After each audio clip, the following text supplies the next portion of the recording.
You ever hear this idea that we have 5 to 10 to 20 pounds of toxic poop stuck in our colons? So today we're going to talk about if that's actually a myth or if there's some truth in it. Now, I have done every cleanse that has ever been invented. I've done colonics, I've done colemas, which is a combination of an enema and a colonic, which was invented by Bernard Jensen, who wrote the book on colon cleansing. I went to his home. He lived in a trailer in San Diego, and I bought his kits, and I've done many of his colonics over the years. And looking back at that, the problem was I never fixed my diet. So you'd go on a 7-day kind of a colema cleanse where you're doing this colema twice a day, morning and at night, and then you're not eating any food. You're taking psyllium seed, apple juice, which is filled with sugar, and a bunch of vitamins. And literally, I was starving because my blood sugars were up and down because of the apple juice. I never got into ketosis. And I was just dreaming about eating a pizza because they never told you to consume electrolytes or sea salt. So I was so craving something salty. And little did I know, I was very deficient in sodium. And that was actually quite dangerous to drink all this fluid and then to eliminate all this fluid. So you really need to know what you're doing if you're going to do a colon cleanse. Now, how much toxic material is actually in someone? Could it be 5, 10, 20 pounds? Maybe with some people, but I don't think it's the average. I think the average person who eliminates between 14 to 16 ounces of poop a day usually does not have an impacted colon or constipation. Now, that's a generality. A lot of people do have constipation and they could be holding a lot more waste. However, I do not think it's like 10 or even 20 pounds. Now, in practice, there was one lady who came in to see me that was severely constipated. She was going to the bathroom once a month. I'm not kidding. And so, yes, she probably had more than 20 pounds of impacted poop in her gut. But of course, when I did the evaluation, I found that her diet wasn't that great.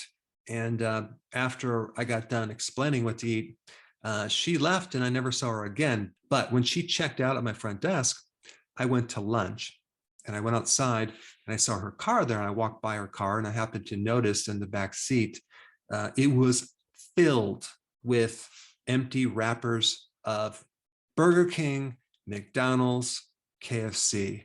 I mean, she didn't even shoot them in the garbage. She stuck them in the back seat. So I think that had something to do possibly with her constipation problem, as well as her toxicity. But I think the average person has this idea that stool or waste is always toxic, maybe because it has an unpleasant smell. But think about what's happening. You're having billions of microbes breaking down your food. And if the diet is poor, you're going to have more of one microbe than another. And those microbes give off certain gases that then have bad odor. But if someone's fairly healthy and they're eating correctly, they should not produce those very unpleasant gases that other people might produce. Even when someone has really bad breath, whether it's a sulfur smell or like a sewage breath, that smell is not coming from toxins. It's coming from the gases produced by certain microbes that the person has an overgrowth. And it's the overgrowth of certain microbes or yeast or fungus that are producing that bad odor. And some people have this idea that they just need to flush out and cleanse all this waste so then they can be healthy and clean. But what happens when you're flushing out all these microbes, doing a colonic or some herbal laxative, you're also flushing out all this friendly bacteria that you need to help you digest the food. It's kind of like taking an antibiotic. One of the big side effects is constipation.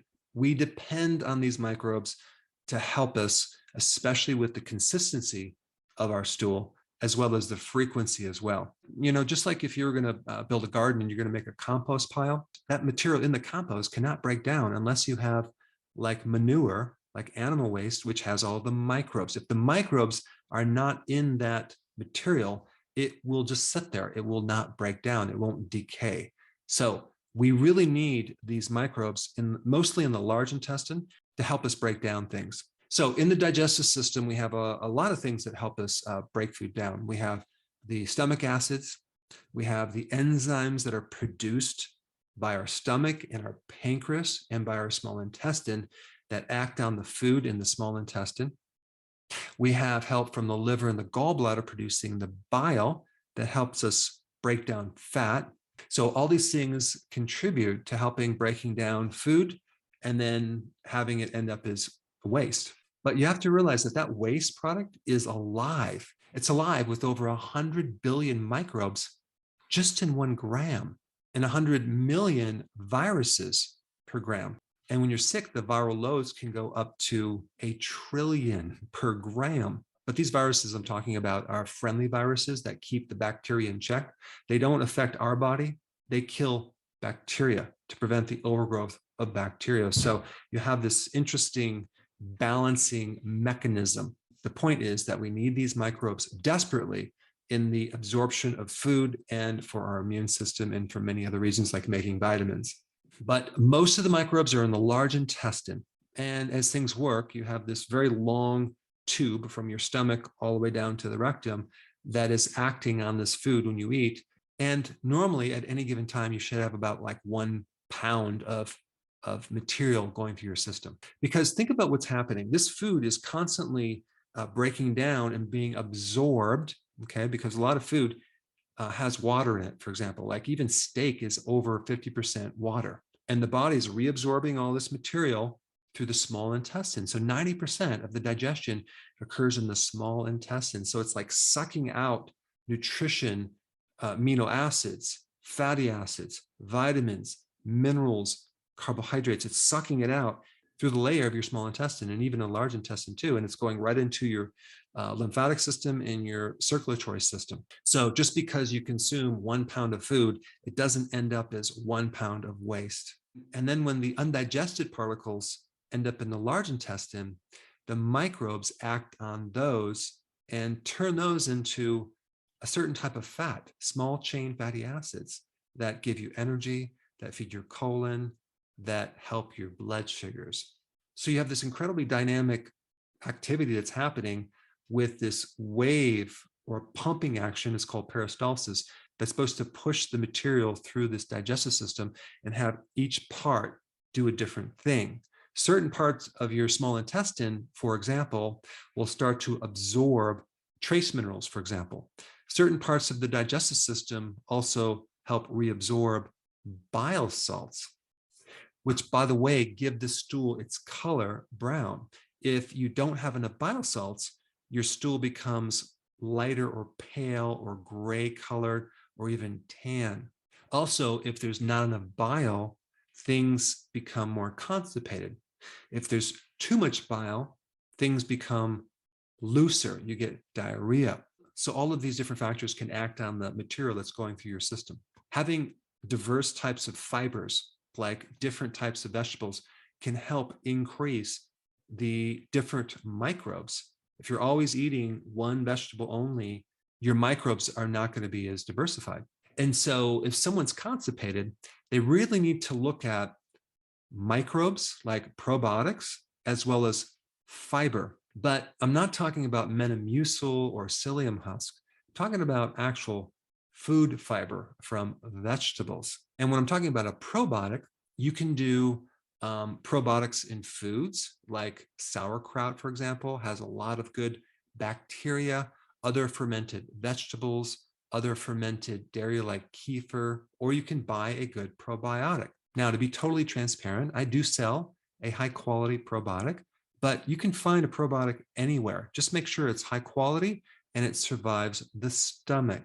So there's a few important things you need to understand about this topic. Number one, the solution to either constipation or diarrhea always relates to your diet. So if you are constipated and you're trying to add more vegetable fiber to your diet and that doesn't work, and let's say you take a probiotic and it still doesn't work, I'm not opposed to taking a herbal laxative because that's a lot better than a medication. But just realize the underlying cause of that constipation definitely relates to your diet. There's something not right in your diet. Maybe you need more bile salts because your liver is too fatty and it can't produce the bile salts. Maybe you need more stomach acids, or for example, more sea salt, which is sodium chloride, to help you build more hydrochloric acid, or even you need more enzymes because the pancreas is too exhausted because of the constant introduction of carbohydrates. So anyway, I wanted to clear up some of these interesting ideas people had in relationship to toxic poop, and to give you the understanding that not everyone has, pounds and pounds of toxic material in their colon that they need to flush out with a pill. You really need to figure out the diet, because that's really the ultimate correction of digestive problems. Now, if you haven't seen my video on how to use foods to detoxify your liver, I put that up right here. Check it out.